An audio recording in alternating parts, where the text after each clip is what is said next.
Good morning, dito na naman tayo. Today is Monday, kaya kailangan maliksi-maliksi ang katawan.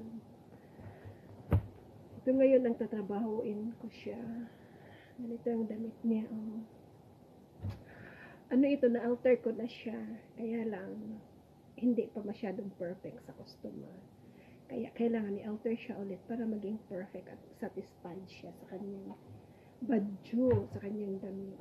Yan. Kaya a-alterin ko siya. Kunting alter lang naman na.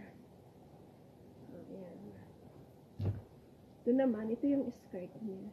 Skirt niya, anahan siya. Yan, iiksian. Yung yung tail naman niya, yung kagaya ng nakaraan. O parang, ganito. Yan. Yan ang tail naman niya. Ito ngayon ang tatrabahuin ko.